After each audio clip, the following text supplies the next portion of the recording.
Ladies and gentlemen, the President of the Republic of the Philippines, Rodrigo Roa Duterte.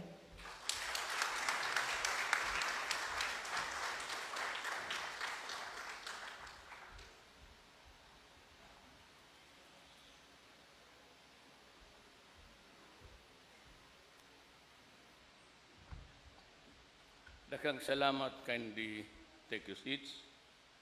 Ako kay ba ako dahil itong sunod dayon. Paila-ila lang.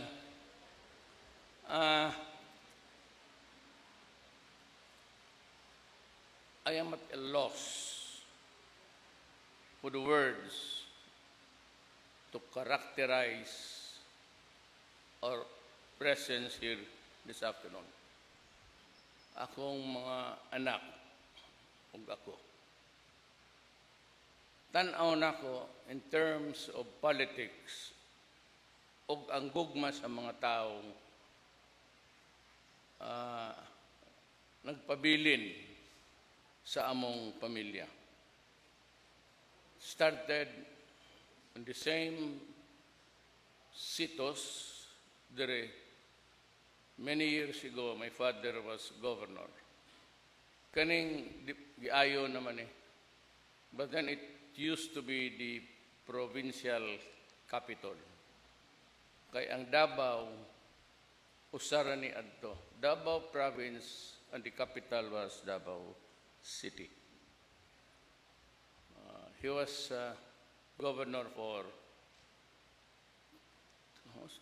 12 years. And then 20 years after, hardly a dynasty actually, napili kong mayor. Then si Inday, si Pulong ug si Baste. Wala na ko'y mapangayo sa mga tao. Sagad na nga ang hinigi ko sa inyo. Yung the confidence and the trust, and of course, your belief na kaya ko, pati kaya ng pamilya ko, na dalhin nyo yung siyudad to a more progressive city. I was around before 88. Ang opisina ko dyan sa baba, because then we were prosecutors at ang aming opisina ay itong baba ng building na to. At that time, already owned by the city of Davao. Kasi pinaghati-hati nila yung province after my father died. So, may Davao del Sur, Davao Norte, Davao Oriental, Occidental, tapos may Davao de Oro, Davao City. So these are now the different local units comprising the old original Davao province. Makita mo malaki.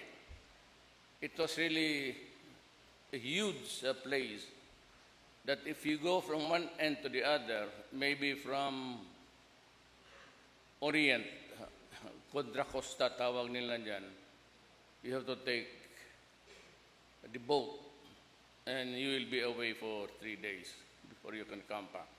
Wala pala'y dala ni Anto. So anak ka dako ang Davao. Nung nag-fiscal ako,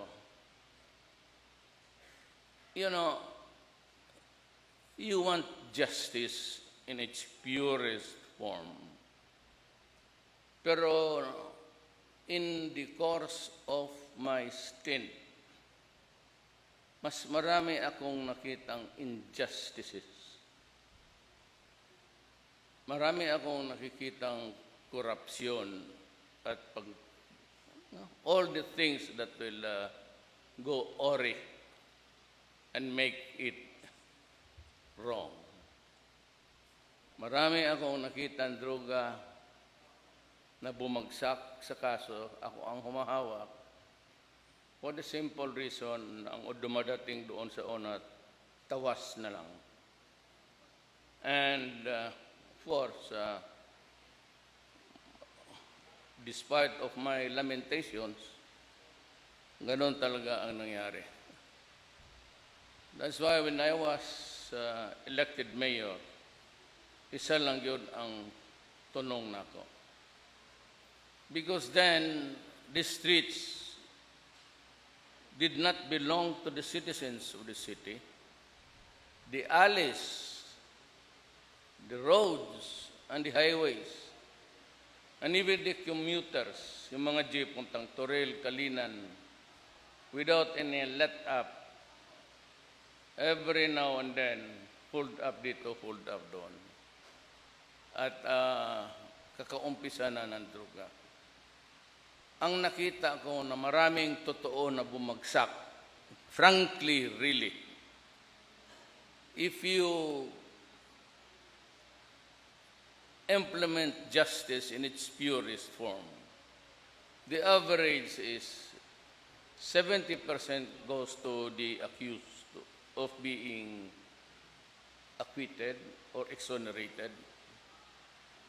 Ang 30 na lang ang naiwan for the government to fight it out. That is my experience. I do not know about the other prosecutors. Diyan ang sumasakit ng loob ko, but I could not do anything because hindi naman tayo kasali sa in the administration of other things except to do some trial work every day and to see so many criminal cases bumagsak dahil sa korupsyon.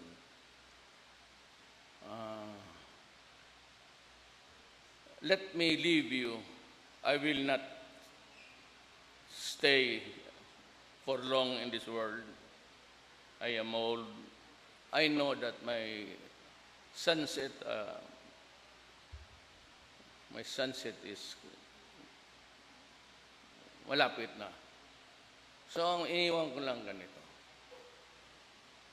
And for the young people, and for Sebastian, and maybe for si Pulong, pati si Inday.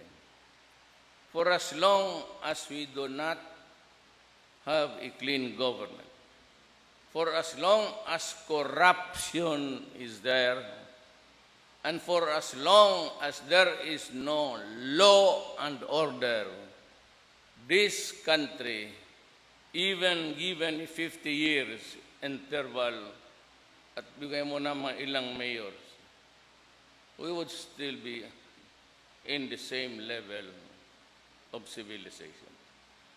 We cannot hope to rise.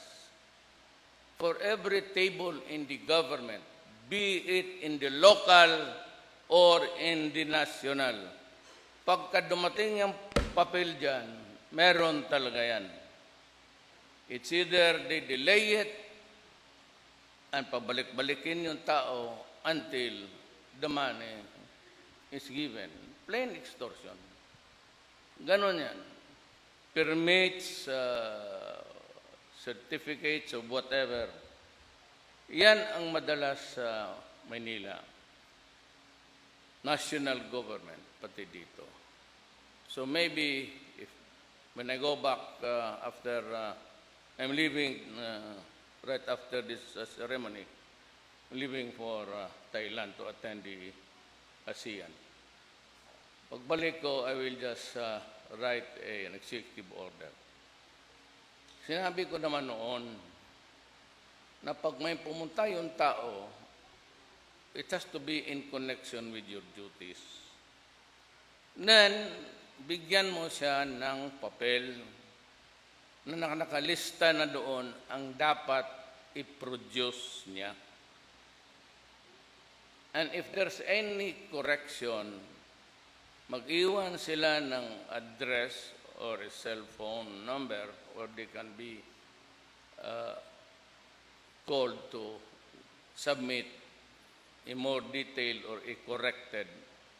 But never, never nasabihin na bukas na kasi ganon, wala pa, hindi pa natapos.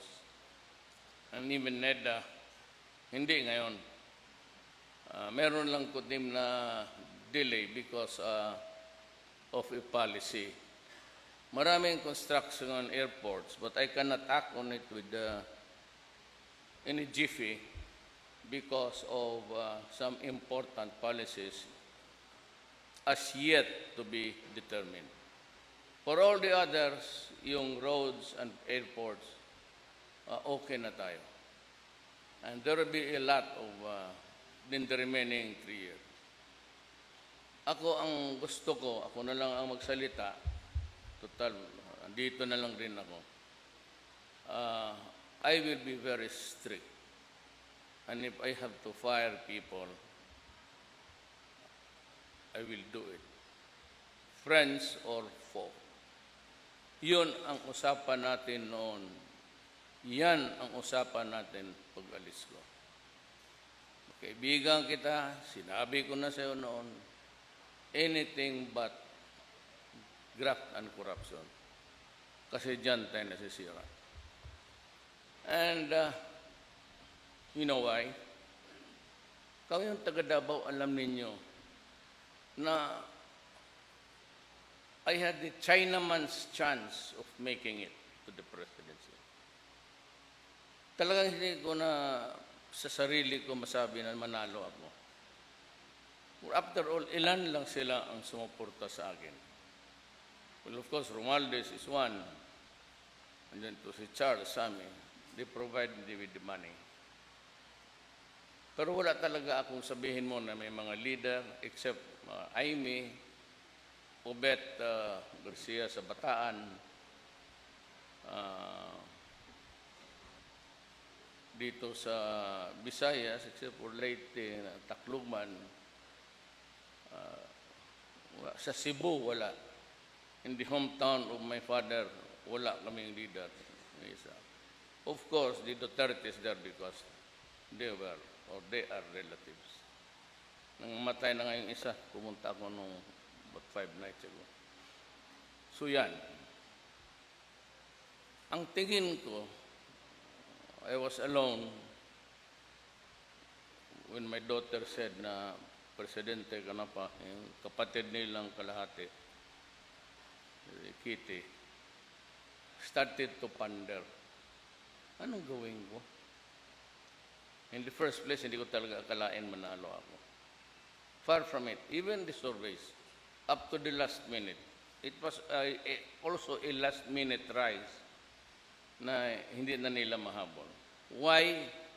I could only give you one explanation. Totoo yan. Pero nagbigay sila. Hindi man nila pwede ibigay yung pera nila sa negosyo nila. A little, medyo marami nagbigay. Pero kung malalaki, tama-tama lang. So, bakit ako nanalo? Bakit ako nanalo? Nag-landslide ako sa Metro Manila. But of course, in the provinces where I have my family ties sa Lanao del Sur, it's my mother. Ano lang kasi istorya nito eh. Mahaba na kasi ang istorya bakit kami nagaganon. Yung lolo ko na Chinese, tapos Roa.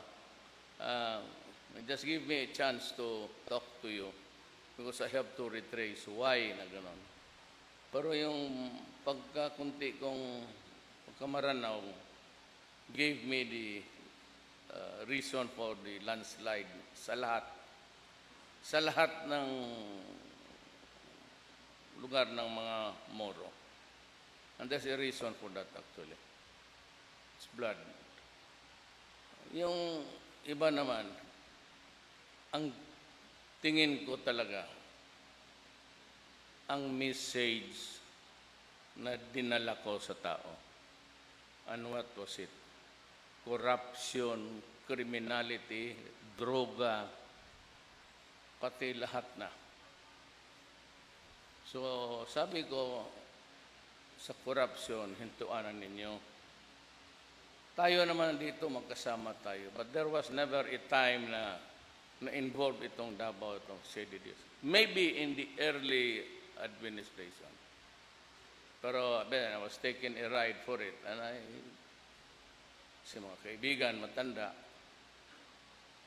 ito ngang beer na San Miguel, supposed to be in Astorga, nalipat doon sa Santa Cruz sa Darong. Dito sa, but very simple, yang hingi. It could have provided tax and work for the people of Davao. So yan ang tandaan niyo. Yan ang iwan ko talaga sa inyo. Pag nandiyan pa yung corruption at hindi mo kaya maintain order yung lugar, you must return the streets to the citizens. You must return the sense of safety if they ride in commuter buses. You must be strict on all things. Total, wala namang personalan. For example, drinking on the streets, gathering in a corner, takot yung mga tao maglabas, and all the harassments that the human being has to suffer every night, every day because of these hooligans. Okay, little things mean a lot to everybody. Kaya sabi ko doon sa Manila, alisin ninyo yung mga putang inang yan para ang makatao makagalaw, hindi matakot. Sabihin mo, kung wala kayong ginagawa, do not do it here. If you do not have a place to drink, then look for a haunted house. Doon kayo mag-inom. Huwag dyan sa daan. And except for a few places, dito sa probinsya, wala na siya. Ngayon, ang nito is mas takot ngayon ang mga tao sa pulis pati sa sundalo kaysa mga mayor. Kasi kung ang mayor ang mag-report, papalitan niyang chief of police. Kagaya lang ba ito? I do not tinker. You do your duty, you select your station commanders, sans my intervention. Kaya ganun ang ginawa ko sa But it will still improve. Ang problema lang itong NPA keeps on fighting. You know, guys, 50 years should be enough. I saw your face when we were young, and I could see your face now. Well, any dermatologist would be happy to fix you. But you know, that is not our... Hindi ko nga maggamot-gamot. I forgot the medicine again for this afternoon. Ganon talaga, nasunog, hindi na. I have to go to camps, almost. I have to be with my soldiers whenever there is some stressful moments. So, gano'n na lang ang sakripisyo ko. Pero itong droga, alam mo may advice, maraming reaction siya national to. Actually, I'm talking about the bad guys. I'm not talking about politicians. We never had any violence sa politics dito. Yung patayin yung kalaban, gano'n. We just played politics to the hill. Pero ang sabi ko, itong mga bad, ito yung mga droga, ito yung kidnap or ransom, ito yung mga police, ito yung mga generals na involved sa droga. Alam mo, sa totoo lang, kung hindi ka marunong pumatay, huwag ka na magpresidente. At takot ka rin mamatay, huwag ka na ginong presidente. Mainutil ka. Ngayon, pagka sinabi mo na hintuan mo yan, do not do it, and my favorite refrain is, do not destroy my country.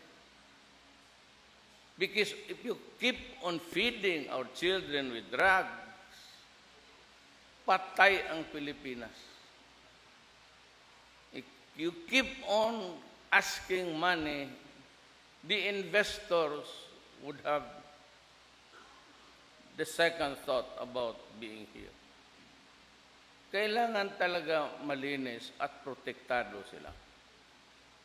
So itong cabinet ko, more or less, may question dyan. If it takes too long, it is Sunny Dominguez, whom I trust. If he has so many questions about finances, hindi ko ini-istorbo yan kasi alam ko he's doing it for the good of the country. And so with the other military guys in the cabinet. Almost half of my cabinet members are military men. Now they say that ito si Duterte, nagpapalakas sa military pati police. Huh? I was elected by the people. I do not owe anything to anybody. Bumoto ang police pati ang armed forces sa akin. But I am not the president of just one entity or organization. I am a guy who was elected by the people. Kung sabihin naman, kaya ang motto ko noong na mayor ako dito at presidente ako, pareho, it's almost parallel. Ang bunganga ako, dala-dala ko rin. If they say that I am not a statesman, I never claim to be one. At wala mang subject na statesmanship doon sa law school. Obligation and contracts, criminal law. And if they do not like my character, the more that I do not like them. So why should I follow them? Pero there has to be a limit in everything. And I choose my time to stop attacking. Alam mo kasi, may mga religious dyan, pati itong mga yellow, before the elections, they were already crucifying me. And after the elections, they continued. In 2 months, ano na sila ng revolutionary, and they were marching down the streets of Manila. Hinayaan ko. Sabi ko sa military pati police, in one of the command conferences, may insidente na yung medisina sa sundalo, nawala yung pera. Ghost delivery. And at that time, I was fixing the Nayong Filipino. Kasi yung mga tao doon gave a franchise to a gambling casino without bidding. Sabi ko na noon pa, bidding talaga yan. And a bidding that is right. Hindi yung rig. So I just came from there. Tapos nalaman ko na gano'n, pagdating ko sa command conference. So sabi ko, I thought you had my back covered. But if this is the way how you do it, if the 4 major commanders, Albayalde of the police, Air Force, Navy, pati Army, I will step down and resign. Huwag niya akong I have no qualms. In one of the cabinet meetings, ganon rin nagalit ako. In so many requirements that it is almost impossible to start a business if you have to comply. So gano'n, I'm directing, total nandito na rin kayo. List down the things that are to be submitted in connection with the application or clearance. Huwag mo nang dagdagan yan, huwag mo nang pabalikin, yun na yan. Pag hindi mo na lista, then you explain to me in writing to your head office, bakit hindi mo nilista yan? At bakit pabalik-balik yung tao? And I'm talking of the entire executive department. Lahat, kayo. Congress and Supreme Court, hindi ko teritoryo yan. Kapag hindi yung gano'n, mag-ano tayo na. Kaya papatulan ko kaya, I am encouraging people to name you publicly sa 888. Kung sino yung hudas na yan, na director o ano, para civil registrar, register of deeds, dito sa census, NBI. Kaya na ngayon sa OFW, isa na lang, the old postal office. Lahat dyan may satellite. Ano. Total computer naman yan. Lukuhan pa naman tayo. Akala ko ba computer makes life more easier for everybody? Kaya yan. Droga, papatayin talaga kita. Putang ina mo. Hihiritan kita. Nationwide, o you listen, you idiots. Putang, maabutan kita. Wow, do not give me that shit about human rights. I have a duty to protect, to preserve and protect the people of my country.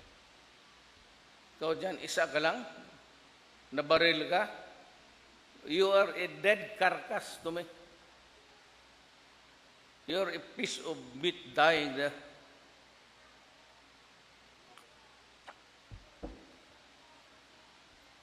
Ito ang tatay. Pag ito ang bumagsak sa droga, patay na. Magsige na awayan, magsige na nakaw, hindi na magtrabaho, wala ng pagkain. Wala ng pagkain sa mesa at dysfunctional na lahat. Bagsakan na. How many of them? Ang ina, by the thousands yan. Ang bilang nga ni Bato, individually, 1.6 after the Tokhang operation.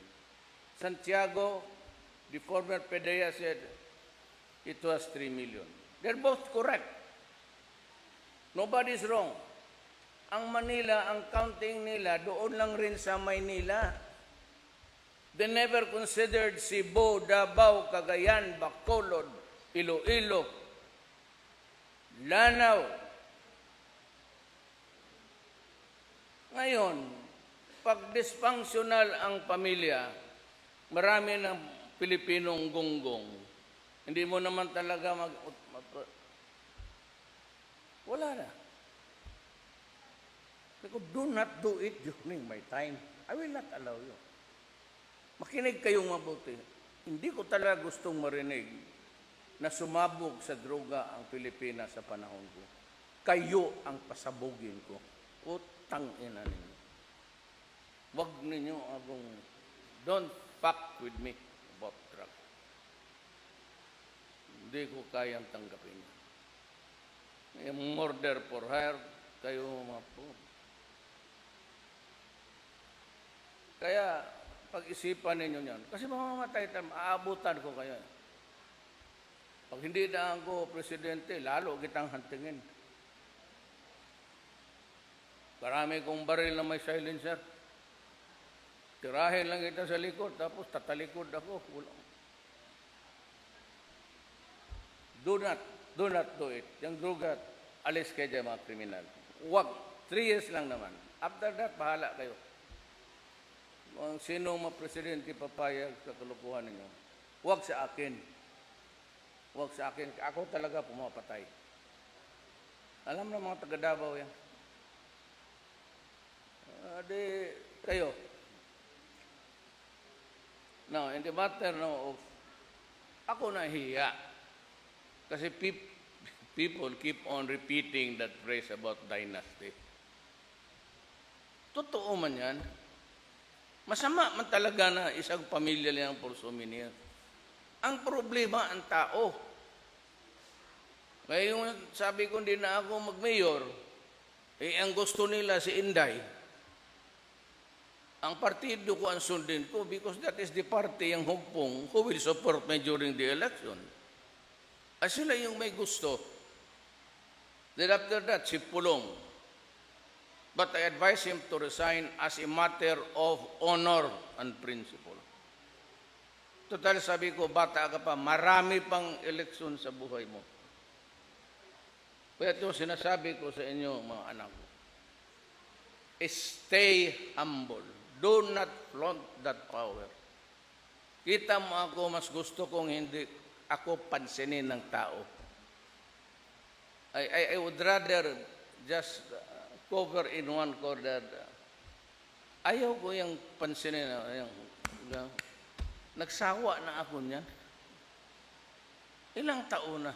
I just want to do things. And I do not accept awards. Because I am paid to do that. Every time they say may award ka, sabi ko no. Bayad ang serbisyo ko dyan. No awards, no nothing. Wala, wag kayong ano dyan. You're just wasting your time. I do not appreciate it. Because my view is that, my honest opinion is, bayad man ako. Bakit mo pa-award ka pa dyan? Mas mabuti pa, mag-behave na lang tayong lahat.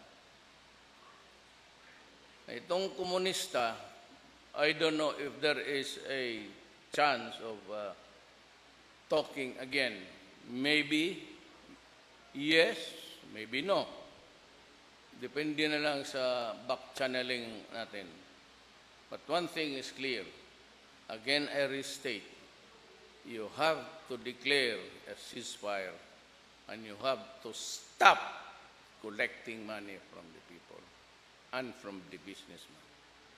Wala kayong pera, kasi marami, alam ko man meron, I will sponsor your billeting and hotel. Gusto ninyo dyan sa Insular, kaya maraming multo yung mga kwarto dyan. A lot of Davaoeños and taga rito, sumuko talaga dyan. Pati si Tulpo, Ramon, matapang-tapang naman yan. Tapos nagkuyos yung, sabi niya, meron diyang ano ko, meron. Kaya nga hindi ako nagalapit dyan eh. Pero sila, ilagay ko talaga dyan. Maybe the soul of the devils there, or the fallen angels are there to shake you up. Ayaw ko ng ano, pero wala eh.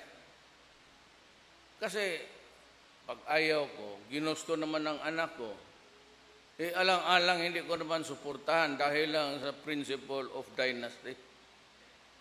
Kung ma-realize niya na bigyan na natin ng chance, maybe after this, if my daughter-in-law would decide, let us give others a chance.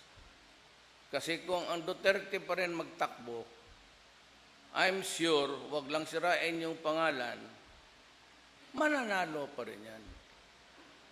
Kasi sundin nila yung style ko. Marami pa rin mamamatay ng mga gago. Marami pa rin durugista dito na talagang maputol yung ulo. Na ngayon, kung peace time na, sabihin ko sa kanila na it's about time that we give others a chance. The political power of the city was or in the hands of the Duterte family, starting in 88. Ako na yung nagaparle. Kayo, original tayo lahat eh. Almost, ito, original kayo. Yung mga tatay pa ninyo, mga apo na kayo ngayon, nag-abot na lang. Ako may apo na rin sa tuhod. Nag-abot na lang yung mga granddaughters or grandsons. But if you think the Davaoeños that they are not already up to it, then by all means, I suggest other leaders here to put up a strong opposition so that the people will have a choice na hindi lang ang Duterte pala ang marunong. I encourage you to do that because this is democracy. But for as long as na nandito ako, mabutit na nga, after 3 years wala na ako. I'm down and out. I will retire. But I just cannot stay nonchalant na ang anak ko ang nakataya dyan. Anak Basi bulahin mo man sarili mo. A daughter is a daughter, a son is a son. Wala nga, nag-take out sila. Hindi naman lang sinabi. At 7:30, yung cook dating sa bahay, tinawagan ni Elizabeth, yung sinita, mga alas 6 pa, naglaklak na ako ng steel knocks. I take steel knocks to sleep. Prescribe yan. Tulog ka talaga. Because steel knocks, makatulog ka lang ng 6 hours. Parang nag-hit ka ng mga 8. Because not even dreams. Wala. Sarado talaga. So yun ang ipagbilin ko. Dapat ako talaga umunong sa the bus day will have she has to have the learning curve. Basahin mo lang yung rules of parliament, yung parliamentary rules. Pareho lang yan. You will learn in about 2 months. What you cannot learn is the temperament of each and every councilor. Ang hindi mo anong gusto nila. But for the good of the city, maganda ang proposal. Pero yung mga contract na papasok dito, gano'n. Maybe, ganito kasi ang practice. Maghanap talaga sila ng padrino. The Chinese way of doing it, parang gano'n. That is a Chinese influence. Magharap mo na makipagkita sa Malacanang that we are entering the shipping industry. Okay lang. And I encourage everybody to report any anomaly baski anong oras. Kaya itong si Trillanes sa kabobo niya, sabi ko na nga walang utak itong gagong to, yung frigate, nabili yung panahon nila, nabayaran na, at tama yung sinabi ni Bong, ang gusto lang nila, yung 2 kampo diyan sa Navy, nag-away kung anong klaseng, kung baka kotse pa, ano ang gusto mong ilagay, Sony ba o Toshiba ba ang sounds. So, ang Koreano, sabi ko, you can go to the office, my office, pumunta. Nung binakilala kay Bong sent the guy to Lorenzana. Si Lorenzana naman wrote a letter sa legal na kindly bakit ganito? Kasi ang gusto ng Koreano, i-deliver na. And for itong natutunaw talagang utak itong putang inang Trillanes na to. Yung sulat ni Lorenzana, dala-dala niya. Then went to Congress to expose. Sabi ko, sinong gumawa kay Bong ng senador? Trillanes. Di ba? Pinatawag niya para bastusin niya. Yan ang style niya. Bastusin niya ang tao, hiyain niya. Wala naman talaga yung pakialam, delivery yun. Bakit hindi ma-deliver? So kung may pera doon, sila yun. Hindi kami, wala pa kami noon. If there was something wrong, if there was money there, kila Trillanes yun, hindi sa amin. Ang number 1 na graft and corruption dyan noon sa PMA, yung tatay niya. Pati yung daday niya. Remember yung kiblar? It's a helmet na matigas, hindi matamaan ng kumabala, hindi masyado makapenetrate. That's kiblar. Ang nag-deliver noon, ang nanay ni Trillanes, pati si Napoles. Yan ang totoo dyan. Kaya, nireview siya. Nung tinawag niya ni Bong, wala mga ni Bong. Sabi ni Bong, yun lang. O, tignan mo. Sabi ko kay Bong, Bong, manalo ka ng senador. Tignan mo. Sila, hindi nga malonalo ang mga gago. O, si Bong ngayon, sige tawa. Kay, Bong, tumindig ka naman, pasalamat ka sa mga tao.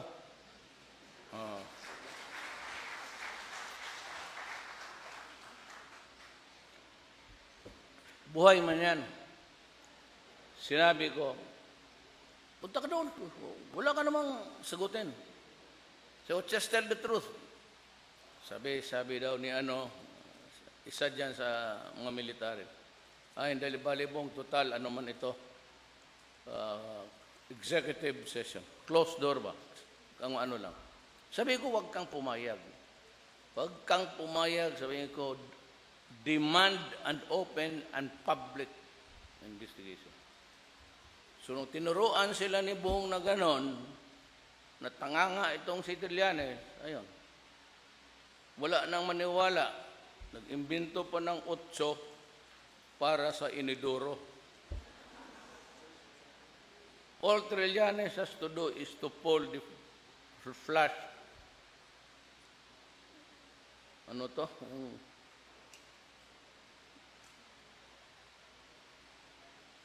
Billion. Plus nila. Kung kayo magtingin, okay lang, kilala ka man eh. Sabi ko, patingin sa ni Rudy. Sabihin ko, tawagan ko si Duke. Sige. Pero itong mga uto-uto na itong putang inang Trillanes na ito. Duwag pa. Ang problema kasi pagka ganon. Tanungin ko kayo, huwag kayong, do not be offended. We accept all genders nowadays. Sinong bakla dito? Yung prangka lang. Ako bakla man ako noon. Sino?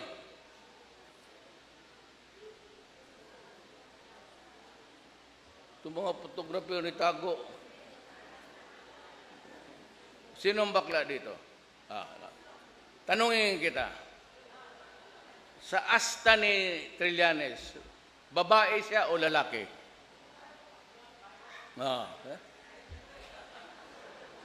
Alam mo,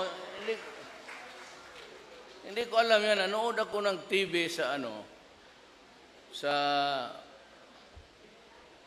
sala, sa bahay ko. May, yung mga waiter ko. Sabi niya, kita niya si Trillanes, gayaw-yaw. Sabi niya, huwag mong pansinin yan siya. Bakit? Hindi ko mga pinapansin yan. Siya bakla man yan. Sabi ka, totoo ka? Sir, sure ako. Bakla yan. Magtanong ka ng bakla kung mag-asta yan. Tinanong ko nga yung iba. Sabi talaga, bakla talaga. Kasi ang bakla, madali Ako naman, iba ang talent ko. Pag nakakita ako ng babae, sabihin ko, maganda yan. Pag lapitan mo yan, maganda talaga yan. Basta ako ang nagsabi. Lalo na pati yung konsyal doon sa likod.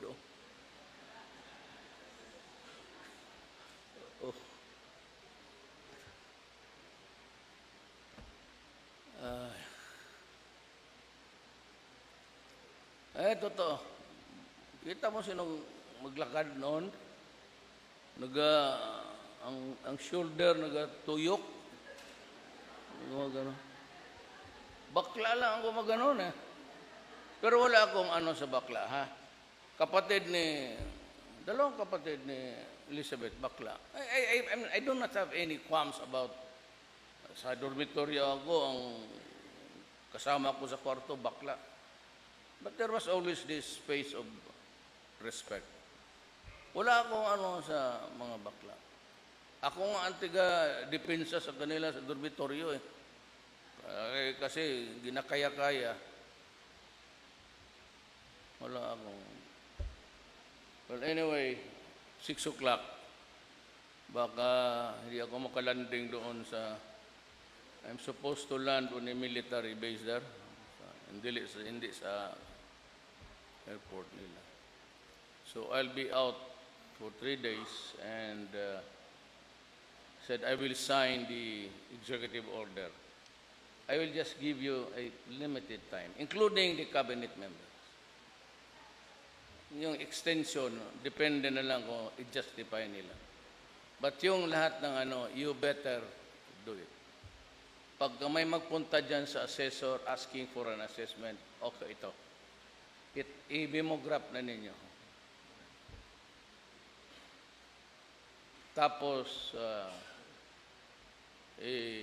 isulat mo kung sino ang nag-receive. You tear it, ibigay mo sa tao. So para hanapin niya, ikaw. That is the only way to improve things as they are now. But we can still do it more. At least tumataas ang ating economic, except for the budget. Now, look what happens when you tinker with the budget.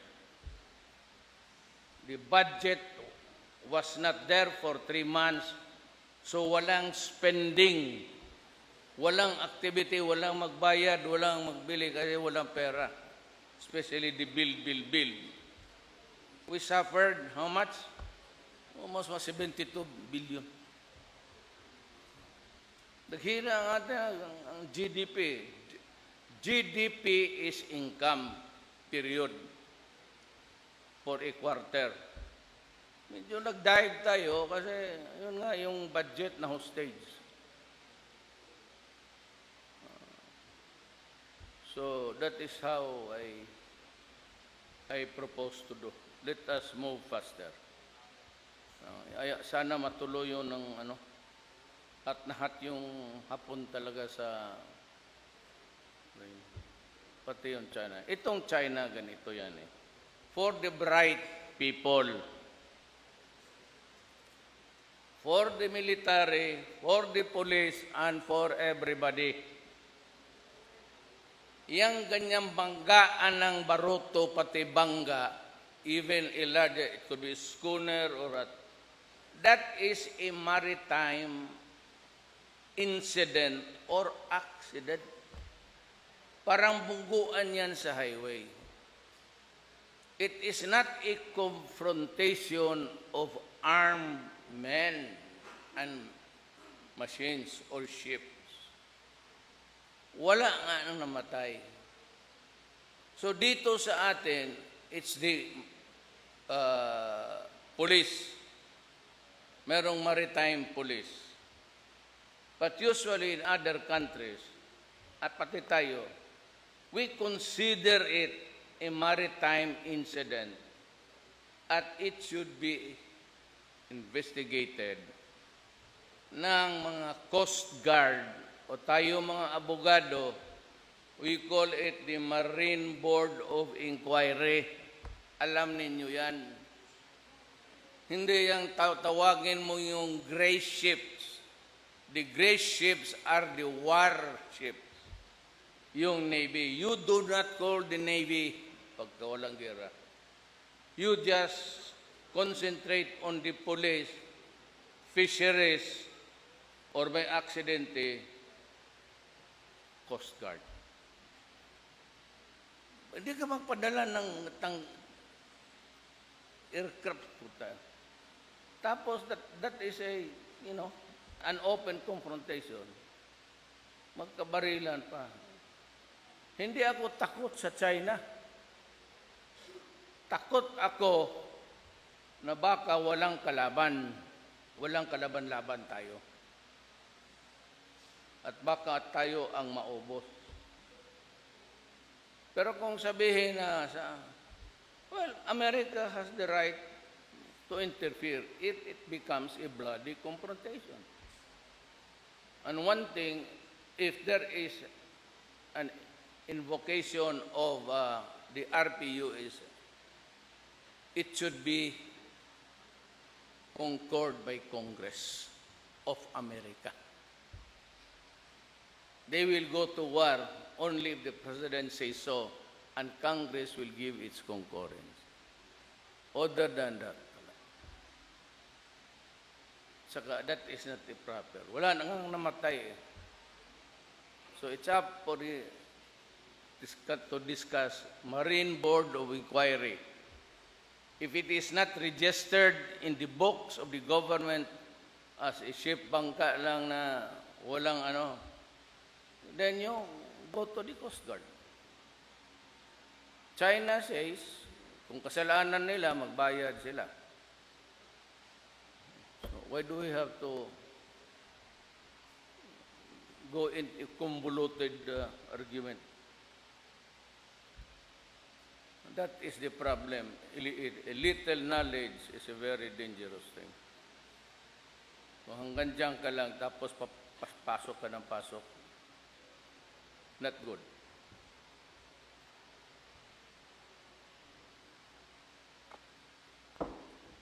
Ako sigurado, itong ASEAN, ganito kasi, kaibigan natin ang China. Maraming mga Chinese dito. Pati pamilya ko, Chinese eh. Lahat naman tayo may dugong intake. Pero ganito, ang problema ng China, nag-drawing siya ng 9 line. Yung linya niya isnisigad niya sa ating malapit sa coastal water. Remember na yung sa recto read, it was not a matter of sovereignty. 12 miles lang tayo. That is part of our territory as a republic. Beyond that, ang binigay sa atin is the exclusive economic zone. It is not an attack on our sovereignty.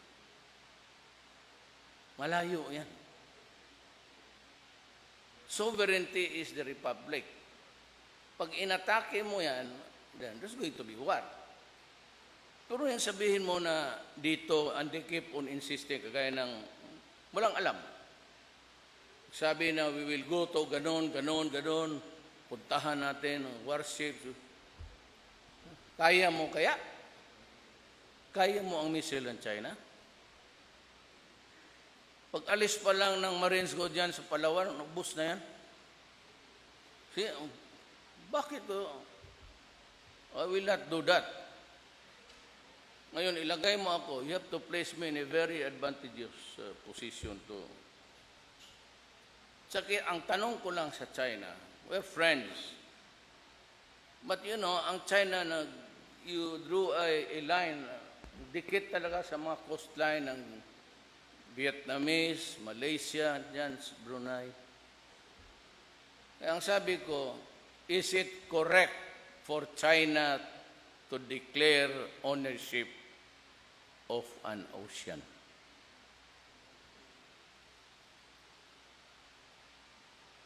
Ako ang moderator for China sa ASEAN. But I'm posing this question. Kaya mo ba mag-claim ng ownership ng ocean?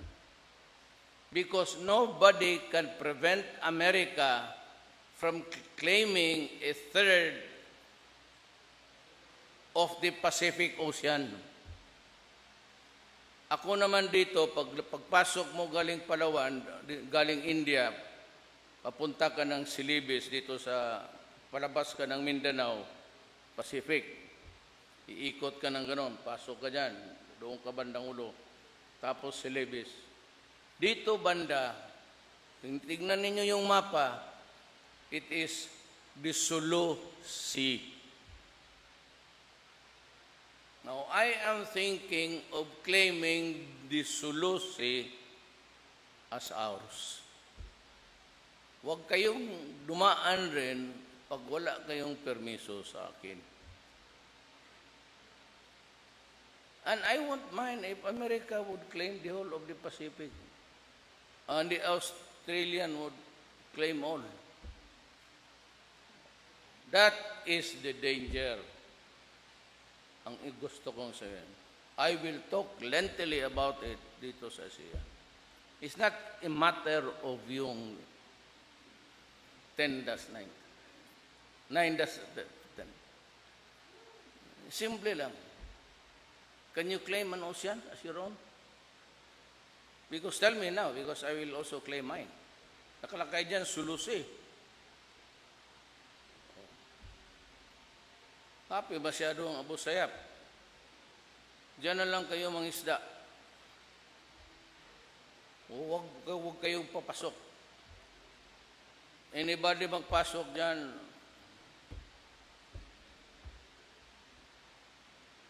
that is what we will be talking about tomorrow. I'm just telling you. Maraming salamat. Thank you, Mr. President. May we request the President for a photo opportunity in 9 batches? And may we call on batch 1 and may we invite Senator-elect Christopher Lawrence T. Bongo, Mayor Sara Z. Duterte Carpio, and Vice Mayor Sebastian Zimmerman Duterte.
Thank you very much. We have one more addition. All right.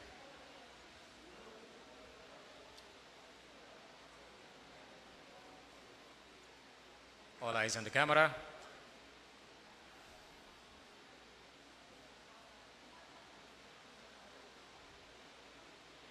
And we will take the cue from the photographers. We're good. Thank you very much. Next would be the newly elected district representatives, and also kindly join us Congressman Carlo Lisandro L. Gonzales of Marino Party List.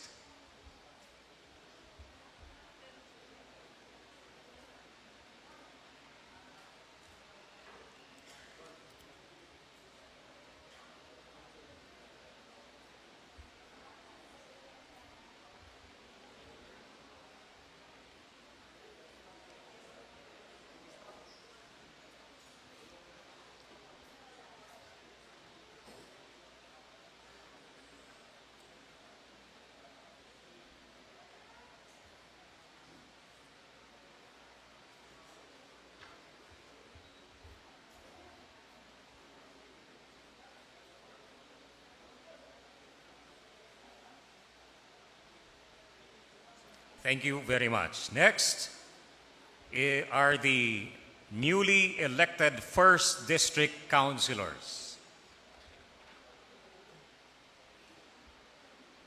And of course, our newly elected Congressman of the 1st District will be joining them.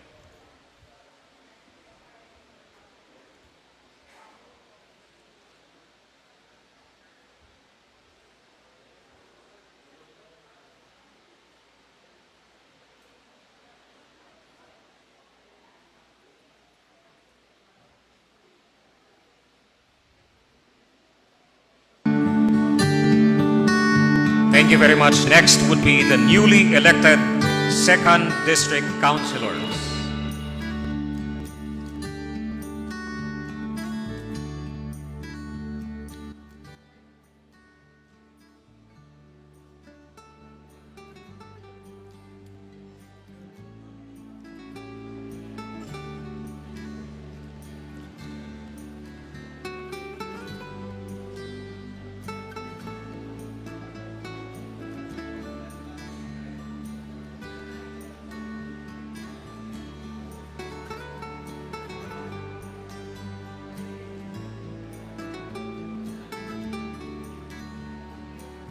Daghang salamat, and we would like to call up next the newly elected 3rd District Councilors.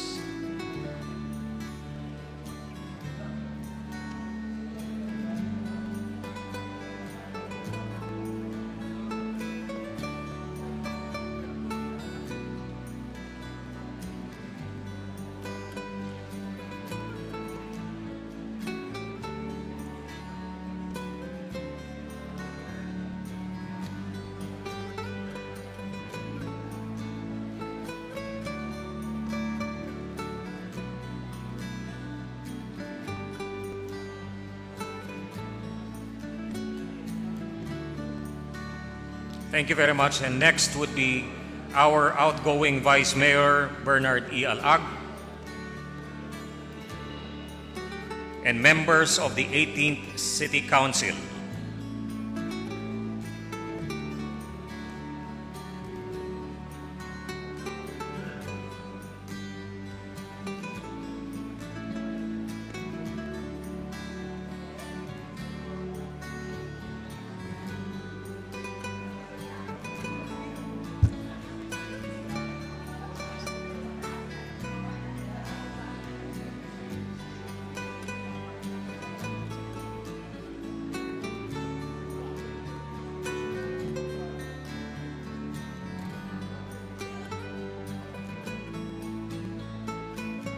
Look at the camera, ladies and gentlemen.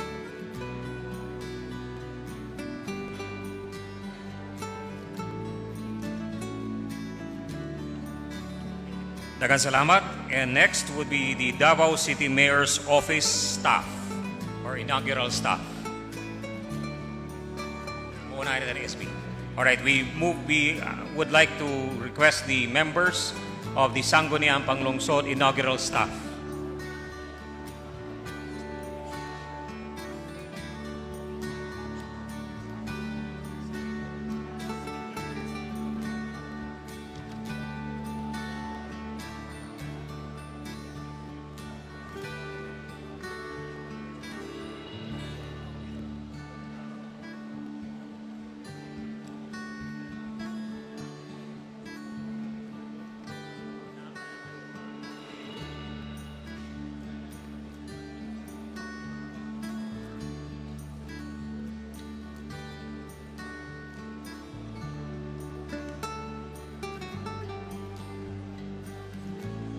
Daghang salamat. And next would be the Davao City Mayor's Office inaugural staff together with Judge Law.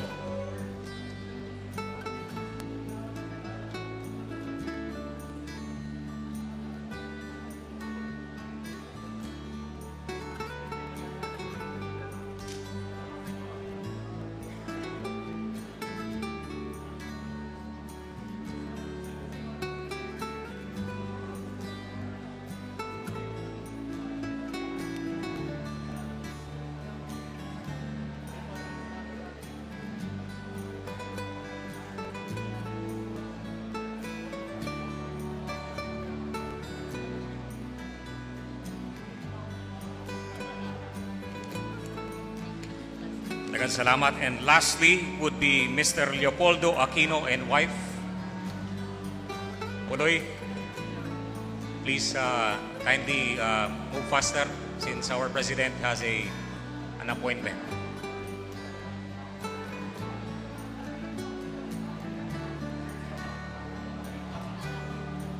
Ayan na. Mr. Leopoldo Aquino and wife, aka Puloy.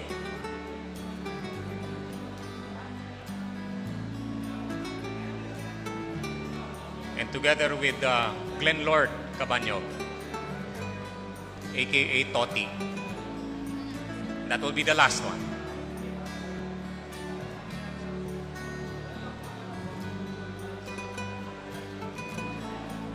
We have one more request.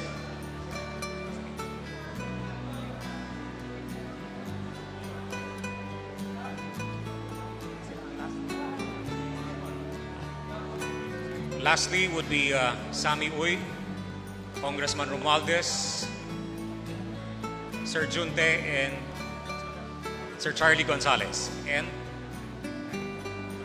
Attorney Harry Roque.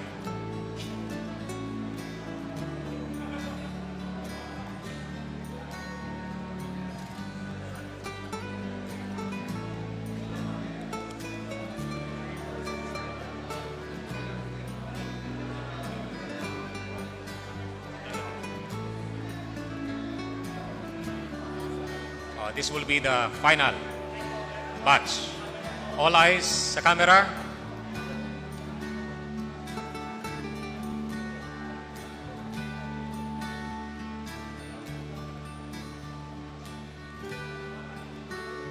One more to make it official. Daghang salamat kaninyong tanan. Thank you, Mr. President, for taking your precious time with us today. Ladies and gentlemen, that concludes our program karong adlaw. Daghang salamat, and we would like to announce that food will be served sa ato ang mga bisita sa third floor.